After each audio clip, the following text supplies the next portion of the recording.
These are 666 Plymouth Hemi Cudas that rewrote the rules of American muscle and became the most valuable production cars ever built. This is the story of how a designer's sketches, a legendary 426 cubic inch Hemi 5.8 engine, and perfect timing created automotive history. In August of 1969, the first production Plymouth Hemi Cuda rolled off the assembly line. Chassis number BS23R0B100003 was finished in alpine white with a black interior and equipped with the iconic New Process A8 3.3 4-speed pistol grip shifter.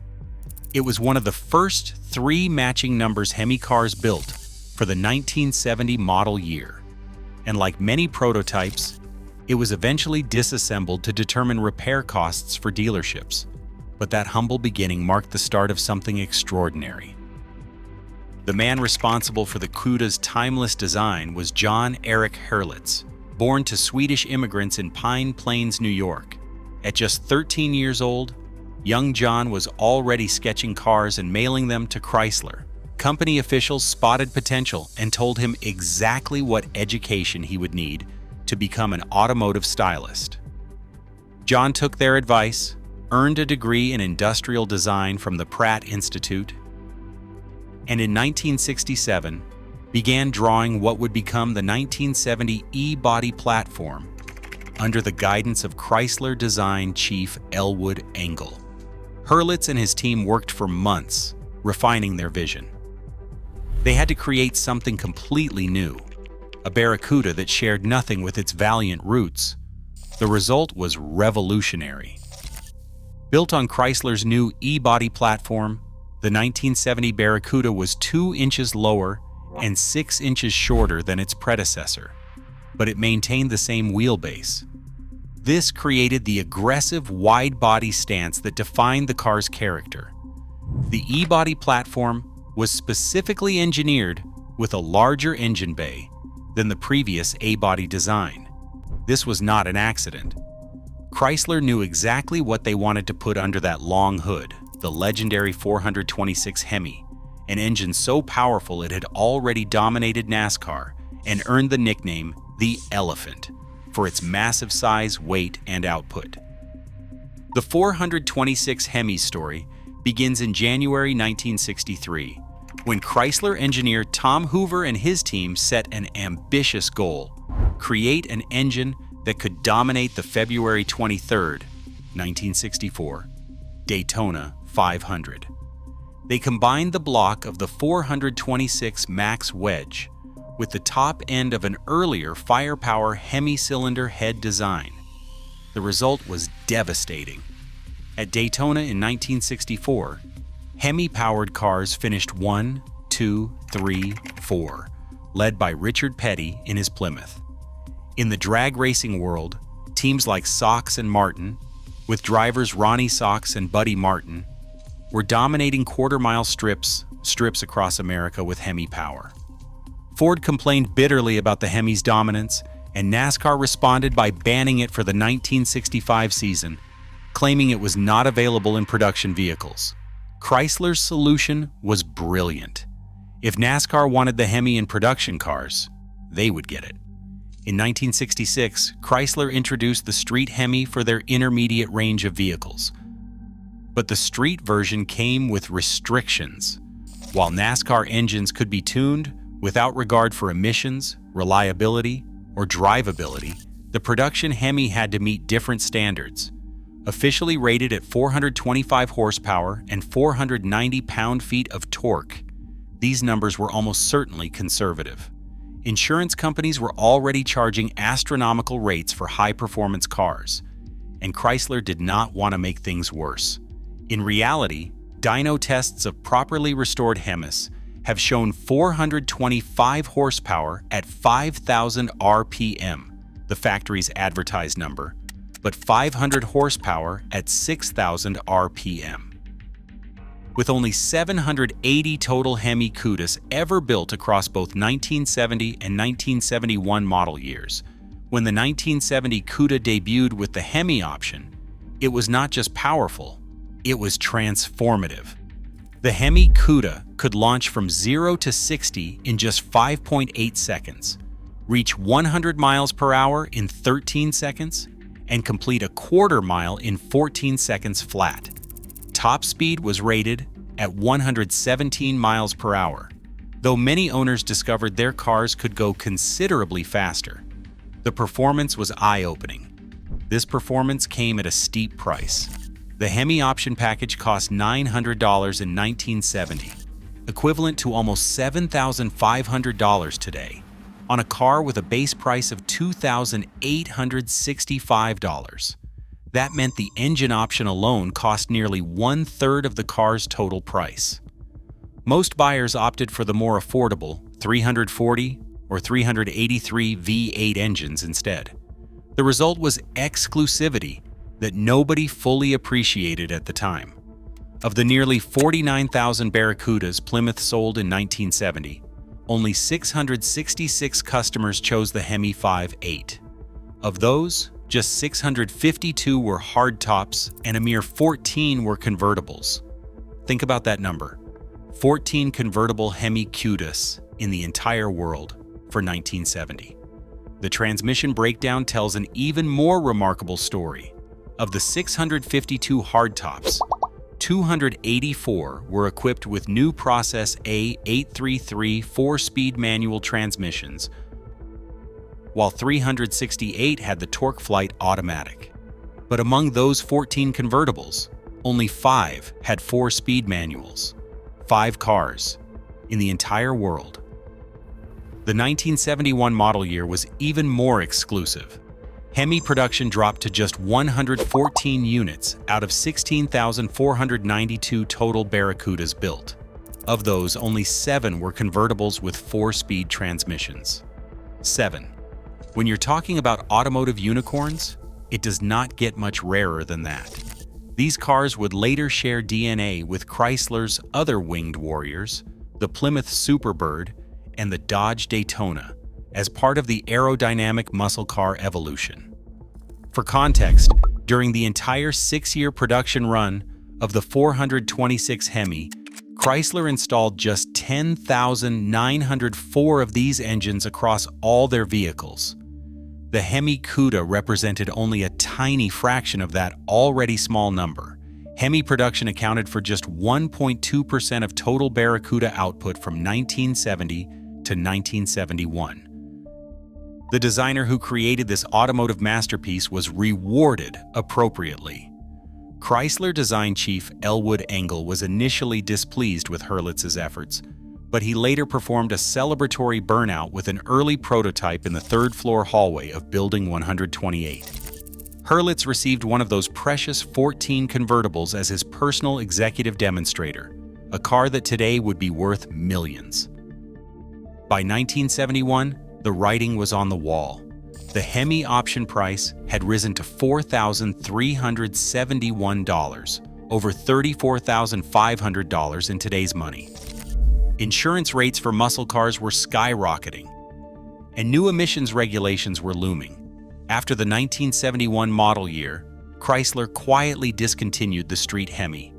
The era of unlimited American muscle was ending. But even as production stopped, the Cuda's legend was just beginning. Hollywood discovered the car almost immediately. In the late 1990s, Nash Bridges made the yellow Hemi Cuda convertible a television icon, though the cars used in filming were actually clones built from lesser models. The real thing was already too valuable to risk in television production. The collectible market began heating up in the 1990s. A few 1971 Cuda convertibles changed hands in the $500,000 to $750,000 range through the early 2000s. Then, in late 2002, something unprecedented happened.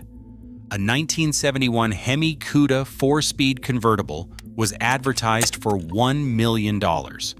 It was the first muscle car to cross that threshold, establishing a new paradigm for American automotive collectibles. That was just the beginning. In June 2014, a 1971 Hemi Cuda convertible hammered for $3.5 million at a Mecum auction in Seattle, setting an all-time record for any muscle car from Detroit's golden age. The car was documented as the only matching numbers 4-speed Cuda convertible in existence, finished in beautiful blue with matching wheels and featuring the iconic N96 shaker hood option.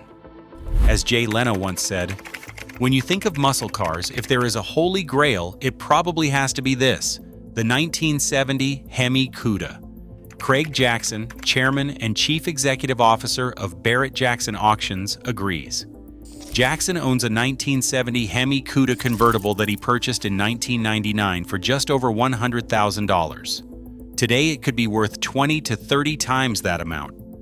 Jackson's story illustrates both the passion and pragmatism of serious collectors. The 426 Hemi under his car's hood is not the original engine. It is a crate motor that came with the car. Jackson tracked down the original engine, but has not installed it because he prefers driving the car without worrying about damaging or devaluing the original block. When you are talking about million-dollar vehicles, every decision carries weight. The market hasn't always moved upward. During the 2008 financial crisis, muscle car values took a significant hit, with Hemi E-bodies leading the decline. But the recovery was swift and dramatic. In August 2024, a lemon twist 1970 Plymouth Hemi Cuda convertible sold for $2.53 million at Mecum's Monterey auction, a new record for a 1970 model. That same month, Nicolas Cage's personal triple black 1970 Hemi Cuda 4-speed coupe sold for $550,000 at Barrett-Jackson's Las Vegas auction. The numbers continue climbing. In January 2026, a 1971 Plymouth Hemi Cuda sold for $3.3 million. But even that astronomical figure pales compared to what might have been. In 2023, a Winchester gray metallic 1971 Hemi Cuda convertible attracted a $4.8 million bid at Mecum, Indianapolis. That staggering amount was not enough to meet the seller's $6.5 million reserve, and the car did not sell. Today, the average price of a Plymouth Hemi Cuda is $410,708, a figure that would have seemed impossible when these cars were new. But averages do not tell the whole story. The most desirable examples, particularly 1971 convertibles with 4-speed transmissions, have transcended mere transportation to become rolling works of art. The rarity is breathtaking when you consider the numbers. Only 44 Hemi hardtops were built for the Canadian market. In total, just 666 Hemi Cudas were produced for 1970 and 114 for 1971, making 780 total units. Of those, only 21 were convertibles across both years. Many have been lost to accidents, neglect, or modification over the decades, making survivors increasingly precious. Authentication has become crucial as values have soared. Experts like Galen Govier are regularly called upon to verify broadcast sheets and matching numbers, authenticity of claimed Hemi Cudas, as the difference between a real car and a tribute can be millions of dollars. The prevalence of clones in the market reflects both the desirability of the original and the impossibility for most enthusiasts to afford the genuine article. The legacy continues in unexpected ways. In 2018, Mopar introduced the Hellefant crate engine, the first 1,000 horsepower crate engine ever offered by an automaker. Producing 1,000 horsepower and 950 pound-feet of torque, it is a worthy successor to the Elephant that started it all. But no modern engine can replicate what made the original Hemi Cuda special. It was not just the power or the rarity, it was the timing.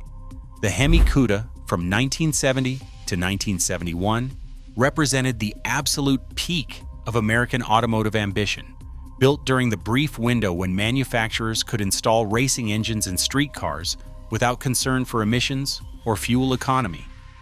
These 666 cars captured lightning in a bottle.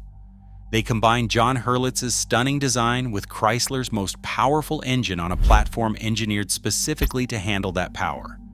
The result was automotive perfection that could never be repeated under modern regulations. Today, every surviving Hemi Cuda is a museum piece, whether its owner realizes it or not. They are tangible links to an era when American automakers built cars with seemingly unlimited power and style. In a world of electric vehicles and autonomous driving, the Hemi Cuda represents pure, unapologetic automotive passion. The 1970 Plymouth Hemi Cuda stands as more than just a car. It is a symbol of American automotive achievement and the ultimate expression of muscle car philosophy.